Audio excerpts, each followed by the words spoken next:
Maurice Arama, bonjour. Vous êtes spécialiste d'Eugène Delacroix. Merci à vous d'avoir accepté notre invitation sur i24 News. Alors, en 1864, le tout Paris se hâte à Drouot pour assister à la vente aux enchères de l'atelier du peintre Eugène Delacroix. Il est déjà l'un des plus célèbres artistes du 19e siècle. Il est considéré comme le chef de file de cette peinture romantique. Et à la veille de sa mort, après avoir légué des objets à ses proches, il a évoqué le désir que l'intégralité de son atelier soit mise en vente publique après son décès. Pourquoi voulait-il qu'il en soit ainsi? Le hasard a voulu que cet homme exceptionnel dont vous venez de parler ait été invité à se rendre au Maroc, à ses frais d'ailleurs. Et quand il est arrivé au Maroc, une série de circonstances, de contretemps, ont fait qu'il s'est retrouvé enfermé pendant un certain temps à Tanger, et là, il a eu des contacts privilégiés avec la communauté juive, car il arrivait à un moment où c'était le temps du Ramadan, et il était exclu qu'il puisse rencontrer des musulmans pour les dessiner ou les peindre, ça lui était d'ailleurs interdit.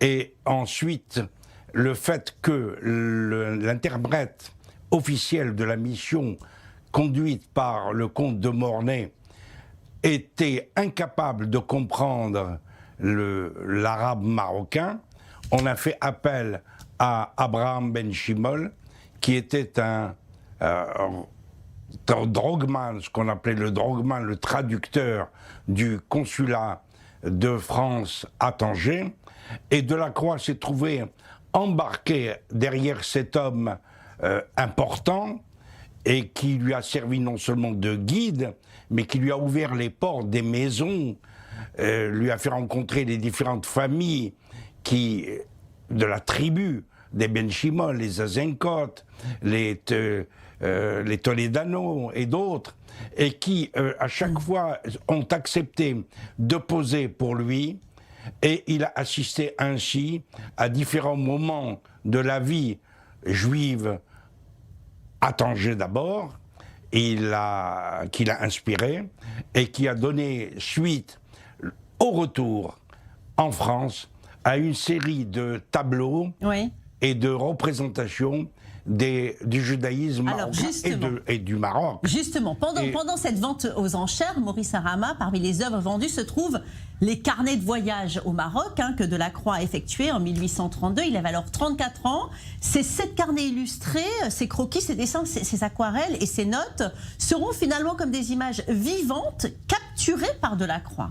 Alors, il y a une chose importante, c'est que durant tout le voyage qu'il a fait au Maroc, à savoir les 125 jours dont je parlais, il avait des petits carnets sur lesquels il portait des renseignements et il écrivait un certain nombre d'informations sur la vie marocaine, mais on n'en savait pas plus. Les toiles, comme la Noce juive par exemple, qui a été un grand succès et qu'il a présenté et pour laquelle il hésitait, à tel point qu'il a été obligé d'écrire un article pour bien expliciter l'ambiance en question.